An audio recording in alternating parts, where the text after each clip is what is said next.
Floren, públicas. Fíjese, el año que viene serán ustedes 10 millones ya de pensionistas. Recojo esa reivindicación suya de 1.080 euros la pensión. Creo que son en torno a 10.000 millones de gasto de pensiones, si no me equivoco, es al mes. Claro, mucha gente se pregunta si la única manera de llevar adelante sus reivindicaciones con las pensiones podría ser mediante la creación de nuevos impuestos. ¿Contemplan ustedes esto? ¿Cree que puede ser la solución? Bueno, en principio diré que hay mecanismos para recaudar más. Efectivamente, que el problema no es de ingresos. No es de ingresos porque España está... no es de desembolso, porque España está en inferioridad de nivel que otros países de su contorno, por ejemplo de Francia. Es decir, que el IPC que se destina a pensiones es menor que el de Francia. Por tanto, efectivamente, el problema es de déficit de ingresos. Bueno, el déficit de ingresos, en principio, hay mecanismos para conseguir que se subsane. Pues creación de puestos de trabajo, trabajo de mejor remunerados, es decir, acabar con esta precariedad que existe y que repercute terriblemente en los ingresos de la seguridad social, y que por otra parte el Estado en la Constitución se refiere, o sea, en la Constitución aparece en el artículo 50 como el Estado, en caso de que hubiera déficit, pues se compromete a poner dinero, no a prestar dinero, sino a poner dinero para cubrir este déficit. Por otra parte, creo que hay que hacer un comentario. Vamos a ver, España es un país rico. Estamos en el 13 lugar, en el 13º lugar a nivel mundial. Por tanto, el año pasado hemos estado en una crisis, cayeron los salarios, hemos salido de la crisis, los salarios siguen estando bajos, crecimiento del 2-3%. Realmente, esta riqueza, ¿a dónde ha ido a parar? ¿Qué pasa? ¿Que nos asusta el que suban las pensiones? Bueno, pues realmente creo que vamos a poner un ejemplo.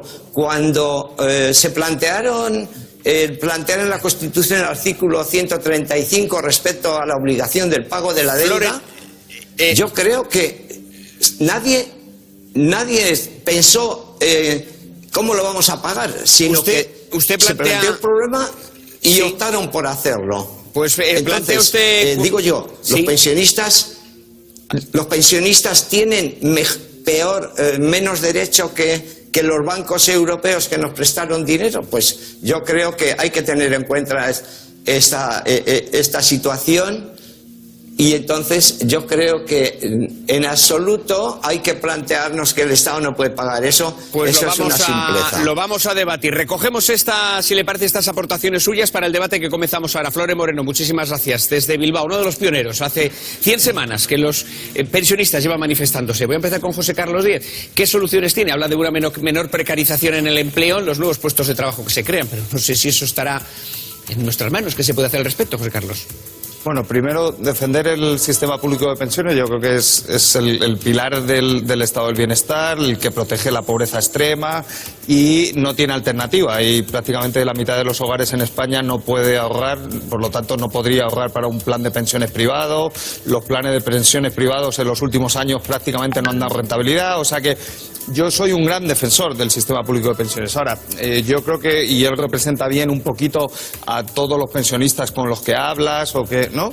Yo creo que hay mucha confusión y hay que hacer un poquito de pedagogía, especialmente en tu ciudad, como has dicho, megalópolis, ¿no? Ibérica. Donde la mayoría de pensionistas están por encima de los 1.000 euros, porque en Euskadi el nivel de salario está muy alto y están fuera de la precariedad y de todas estas cosas, la mayoría. En el resto de España hay un tercio de los pensionistas que no cobran ni 600 euros. Entonces, claro, esos sí son una prioridad. Pero, hombre, los que se fueron de la naval con 2.000 y pico y tienen la máxima, yo creo que no están en una situación de extrema precariedad, por ir aclarándolo, ¿no? ¿Tienen derechos? Por supuesto. Los jóvenes también tienen derecho a una vivienda en la Constitución. Y nadie está pidiendo una vivienda para todos los jóvenes que están en precariedad, que ellos sí tienen precariedad, ¿no? O sea que está bien que pongamos derechos en la Constitución. El problema, claro, los economistas siempre somos los feos de la película porque decimos eso cómo se paga. Yo estuve con ellos, con un programa que montó Cintor allí en la margen izquierda del Nervión, en Baracaldo. Les pregunté los de los 1.090 euros y no me supieron contestar de dónde sale el dinero. Me dijeron que se lo había dicho la ministra Valerio cuando estaba en la oposición. Y les pregunté, ¿y ahora qué ministra que os dice? Que no hay dinero. Digo, claro, porque cuando estaba en la oposición nos mintió, porque no hay dinero. O sea, están planteando una subida de la pensión mínima del 50%. O sea, no están planteando... Entonces, esos son muchos miles de millones. Ha dicho que a dónde ha ido la riqueza del año pasado. Con un crecimiento del PIB nominal de unos 35.000 millones, en España de 35.000 millones nuevos que se han generado, 8.000 fueron a pagar a los pensionistas de aumento de pensiones. Entonces, el peso de las pensiones en el gasto público antes de la crisis estaba en el 15% y ahora está por encima del 20%. Y eso significa que estamos sacrificando dinero de gasto en pensiones para educación, porque está bajando el peso de la educación en el total de gasto, estamos sacrificando el futuro de los hijos, la infraestructura. Entonces, yo creo que hay que proteger a los de abajo de menos de 1.000 de pensión, pero hay que empezar a explicar que yo creo que hay mucha confusión en el sistema de los pensionistas. ¿Rayo? Bueno, lo primero, que España tiene un sistema de pensiones bastante excepcional en nuestro entorno europeo, porque en la mayor parte de Europa el sistema es público, pero también tiene una parte de ahorro privado complementario. Eso por complementar lo que había comentado José Carlos. Vamos a ver, cuando se plantean subidas de gasto público o cuando se plantean rebajas de impuestos, me da igual, pero aquí estamos hablando de una subida de gasto público, siempre hay que decir cuál es la contrapartida. Si se quiere subir el gasto público, habrá que subir los impuestos. ¿Y qué impuestos hay que subir? Se ha comentado que tenemos un diferencial muy grande con respecto a Europa. Es verdad, España recauda menos sobre el PIB que Europa. ¿Pero por qué recauda menos que en Europa? Esencialmente porque los impuestos indirectos en España son más bajos que en Europa, y luego porque como la renta media de España es más baja que en Europa, claro, si aquí la renta media fuera de 40.000 euros, ¿qué tipo marginal del IRPF estaríamos pagando? Es decir, con los mismos tipos del IRPF, en Europa se recauda más que en España. Grandes empresas, grandes fortunas, ¿pagan los mismos impuestos que en el resto de Europa, los países de nuestro entorno? La recaudación de las empresas en España por impuestos sobre sociedades está en el 2,2% del PIB, en Europa en el 2,6% del PIB. Estamos hablando de 4 décimas. 4 décimas son 5.000 millones de euros, es decir, medio mes del pago de pensiones. De ahí no vamos a sacar para cubrir el déficit, que ahora mismo está en casi el 2% del PIB. Lo que han planteado, lo que están planteando de subir la pensión mínima a 1.080 euros costaría el 3% del PIB, es decir, tendríamos un agujero del 5% del PIB, más de 50.000 millones de euros. E insisto, todo esto está bien comentarlo, venderlo, pero que se diga cómo se paga, porque quizá si escuchamos las medidas específicas para pagarlo, algunos echarán la mano sobre la cabeza. Vamos a escuchar qué es lo que promete el presidente de gobierno en funciones si logra cerrar gobierno con respecto a las pensiones. Luego me voy con Ramón y abro debate. Adelante, Antonio. Sí, promesas que ha hecho Sánchez ya no solamente como presidente, como candidato, sino también como presidente en funciones antes y después de las elecciones. Promesas como esta. Vamos a revalorizar las pensiones conforme al IPC, conforme al coste de la vida, porque esa es una cuestión de solidaridad intergeneracional. Y no solo eso, revalorizarlas, blindarlas dentro de la Constitución, que supone de alguna manera eliminar la reforma del Partido Popular. Y también hablaba Pedro Sánchez de, en este mundo, en esta España que él imaginaba, cómo serían las pensiones mínimas. Una España, un país en el que ninguna pensión esté por debajo del equivalente a los 1.000 euros de hoy. Una pensión mínima de unos 1.000 euros, acerca de esos 1.080 que estaban hablando los pensionistas vascos. ¿Saldrán las cuentas? Bueno, pues no solamente eso, sino que le permitía hacer a Pedro Sánchez una promesa como esta otra. Yo me comprometo además en 5 años a acabar con el déficit de la seguridad social que ahora mismo tiene. Ojo, que estamos hablando de unos 16.000 millones anuales. Vamos a recapitular. Estamos hablando de pensiones revalorizadas por el IPC, blindadas por la Constitución, pensión mínima de 1.000 euros. E Iñaki, lo más importante, que cuadren todas estas cuentas. Muchas gracias, Antonio. Ramón. Bueno, Lucas, que son 10 millones de votos también, ¿eh? Ya, claro, eso es fundamental. Hablar de economía después de haber oído a los economistas y los ecos de, por un lado, Keynes y por otro lado, Milton Friedman y los Chicago Boys. Se me ocurre solo una cosa, que es hablar como lo haría cualquier ciudadano en la calle, ¿no? El problema es, ¿de dónde sale el dinero o no hay dinero? Ah, no hay dinero. Seguro que no hay dinero. No hay dinero, pero sí hay dinero, por ejemplo, en estos últimos 3 años para pagar a un montón de políticos que no se han puesto a trabajar y que andan llevándonos de elecciones en elecciones porque no se ponen de acuerdo, pero que cobran todo el tiempo. cobran cuando no trabajan.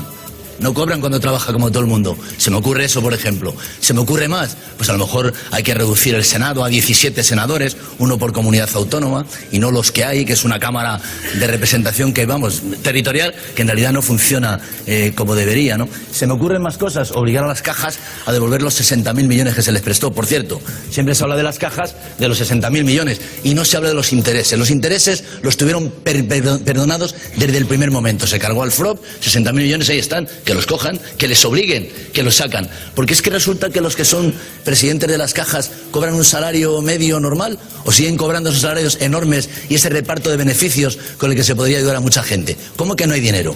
¿Dónde se gasta el dinero? No hay dinero. No hay dinero. ¿Cuánto dinero se invierte en armamento, en militares, en una serie de cosas que no son tan necesarias? Claro que hay dinero. No hay dinero si todo eso se mantiene en el mismo nivel y tratamos de sacarlo de otros sitios donde no es posible. Pero vamos a ver, no, un poquito más de trabajo público, ¿no? La idea de Keynes, ¿no? Que sea mucho público, que haya más trabajo, haya más empleo y de ahí salga el dinero para las pensiones. Pero es que no solo es eso, es que hay que reducir. No, lo que no puede ocurrir en un país normal y civilizado es que llegue una crisis y los ricos se hagan más ricos y los pobres se hagan más pobres. Es decir, cuando se estira la goma de esa manera, en que los ricos cada vez son más ricos y los pobres son cada vez más pobres, es normal que no queden pensiones. Y además ocurre una cosa, que ahora una persona con 65 años es una persona muy joven, con una vida muy larga por delante, y está pensando en un futuro, estamos hablando de 1.080 euros, como si fuera una barbaridad. Pero ¿quién puede vivir con 1.000 euros? ¿Cuánto cuesta un alquiler? ¿Cuánto cuesta la compra? No quiero ser demagógico, pero lo sabe cualquiera. ¿Cómo se llena un carro de la compra? O sea, y no podemos olvidar además que del dinero de las pensiones han sobrevivido muchas familias durante la pasada crisis. Exacto. La aportación del dinero de las pensiones ha sido fundamental. Pero muy breve. Pero por dimensionar un poco lo que estás comentando, has hablado, por ejemplo, del Senado. Creo que tenemos que tomar conciencia del auténtico problema que supone el pago de las pensiones públicas o el agujero que tienen las pensiones públicas. El Senado, que nos puede parecer del todo prescindible y lo podríamos cerrar 7 veces, un ejemplo. Tiene un coste de 50 millones al año. Solo un mes de pensiones, y recordemos que son 14 pagas, solo un mes de pensiones son 10.000 millones de euros, ya digo, al mes. Por tanto, es verdad que hay muchos sitios de donde se puede rascar, pero aún así, en relación con el gasto total que suponen las pensiones, se queda en prácticamente nada. ¿Cuánto? No, adelante, perdona. Sí. No, ¿cuánta gente tendría que estar empleada en España? ¿Dónde tendría que estar el nivel de desempleo o la cantidad de empleados en España que estén generando ese dinero para que las pensiones se equilibren? El problema no es tanto ahora mismo, sino que el problema que se va a generar a lo largo de las próximas décadas. Claro. En el año 2050, 2045, 2040, aunque tengamos el empleo en el nivel más alto de nuestra historia, tendremos un agujero gigantesco. ¿Por qué? Porque ahora mismo tenemos a 4 personas en edad de trabajar por persona en edad jubilada. En el año 2050 tendremos 2 personas en edad de trabajar por persona en edad de jubilación. El problema, Ramón, es de futuro. Es que lo que ha dicho ahora Rayo tiene razón. A ver, yo siempre os digo lo mismo, que creo que el problema hay que plantearlo desde el lado contrario, y os lo voy a volver a decir hoy. A ver, las pensiones contributivas, por mucho que hablamos de solidaridad intergeneracional porque se montó un sistema un poco piramidal. El sistema es piramidal, pero yo en realidad no estoy pagando para las pensiones de los mayores. Aunque se emplee, yo estoy pagando para mi pensión. No, estás pagando para la de todos. Y los que vienen detrás con unas cotizaciones muy bajas, a ver, yo, están pagando la tuya. La pensión y se refiere a lo que yo he contribuido, está relacionada con mi contribución. Tú estás generando derechos para cobrar la pensión, pues pero el dinero que tú ingresas se gastan los pensionistas de ahora. Porque es piramidal, porque es piramidal el sistema. Lo que quiero decir es que yo no estoy contribuyendo es decir, se usa mi dinero para las pensiones de los de ahora, ¿de acuerdo? Lo que digo es que yo estoy contribuyendo para mi pensión contributiva. No. Contribuyo para mi pensión. Pero tendrá que haber alguien en algún momento, Elisa, donde esté contribuyendo para tu pensión. Yo estoy generando un derecho. Estoy generando un derecho, es un derecho. ¿De acuerdo? Elisa, no te quiero generar un conflicto emocional, pero estás defendiendo lo mismo que Rayo. Él sí defiende un sistema de capitalización. Tú estás en un sistema de reparto. O sea, como dice José Mota, lo que entra por lo que sale. No, mira, no necesito que aunque Elisa, te estás yendo a Milton Friedman. Te estás yendo a Milton Friedman. Sé hablar sola, ¿de acuerdo? Sé hablar sola y no necesito que me traduzcas. Vale. O sea, no seas señoro que está sentado en esta banda. Yo digo lo que quiero y no necesito que tú me lo traduzcas. Vale. Lo que yo vengo a decir es que yo estoy generando derechos. Y que por lo tanto el problema existe en tanto en cuanto ya hay una generación que somos los baby boomers que hemos generado los derechos, ¿de acuerdo? Que llevamos cotizando 33 años, 34 años, 35 años, 38 años. Y hemos generado esos derechos. De manera que ya hay un problema que es cómo hacer cumplir los derechos que nosotros tenemos, porque la seguridad jurídica obliga al Estado a que el derecho que a mí me asiste me sea cumplido, ¿de acuerdo? De manera que cualquier otra reforma, etcétera, habría que plantearla a futuro de los que no han empezado a cotizar, de los que verdaderamente constituimos a la base del sistema. De manera que el problema es cómo conseguir el dinero para cumplir el compromiso jurídico que el Estado tiene con nuestras pensiones. Eso es así. Roch, me tengo que ir con Roch, breve, por favor. Eso es así. Simplemente que a mí lo que me llama la atención es que veo muy preocupados a los pensionistas, a la gente mayor como nosotros, evidentemente con la duda de que si cobraremos o no cobraremos, y a los políticos los veo preocupados, pero no ocupados. No oigo ninguna soluciones a los problemas graves que tenemos. En Alemania, acaba de publicarse esta semana, ya los sindicatos y los empresarios se han puesto de acuerdo para pedirle al gobierno que se gaste todos los años 45.000 millones. Evidentemente Alemania tiene mucha más pasta que nosotros, pero que se los gaste en temas de futuro. Aquí no nos preocupamos del futuro. Ellos están preocupados por el envejecimiento, por la digitalización de la sociedad, por el cambio climático, pero sobre todo por el envejecimiento. Aquí en España veo mucha pelea política por el tema, pero nadie está tomando medidas de futuro, que no sé cuáles son, pero alguien debería presentar alguna José Carlos, propuesta. un último titular. Bueno, el presidente del gobierno que ha dicho que va a subir la pensión a 1.000 en la campaña, la va a subir un 0,8 y es 660, ¿vale?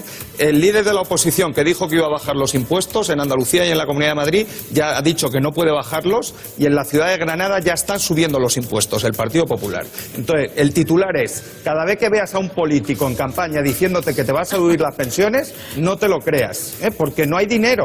Ahora, luego hacemos un debate serio de dónde sacamos el dinero, porque lo que dice Ramoncín, que te quiero un montón, Ramoncín, hay 17.000 millones de agujero en la seguridad social. Tremendo. Y las cajas ya no existen, pero bueno, si existieran, te lo has comido en 3 años. Hace 10 años que hicimos el rescate. El problema es que tenemos 17.000 millones de agujero. Y para eso hay un problema, que es los que cobran menos de 1.000 euros de pensión, que tienen derecho porque están en pobreza, y los que cobran más de 1.000 euros, que tienen problemas, pero menos problemas. Yo creo que deberíamos empezar a priorizar. Deberíamos empezar a priorizar. ¿De dónde va a salir? Que no hay, que no va a salir. Bueno, me voy a ir con Rayo. Lo que estáis planteando aquí es una subida del IVA de 4 o 5 puntos a todos los españoles. Me tengo que ir con Rayo. Es que, a ver, la solución hay que buscarla. Comentaba Elisa que que estamos devengando un derecho frente al Estado. Vamos a ver. Lo que estamos devengando es la posibilidad de que el Estado nos dé lo que el Estado nos quiera dar. Ese es el único derecho que tenemos. Si hubiésemos devengado un derecho frente a una empresa, frente a un fondo, podríamos ir a los tribunales si lo incumpliera. Si mañana el Estado dice la edad de jubilación se coloca en 75 años, no podemos denunciar al Estado en ninguna parte. Si mañana el Estado dice las pensiones se desindexan del IPC, no podemos denunciar al Estado en ninguna parte. Por tanto, la única certeza que tenemos es que no hay dinero, y que el Estado, como no hay dinero, va a recortar las pensiones en el futuro. Pues así, con este espíritu nos vamos a ir al domingo. Ya ven ustedes qué bien. Por cierto, voy a pedir a sus compañeros que quiten, tenemos tanto material, esa grúa que no leo. Ahí.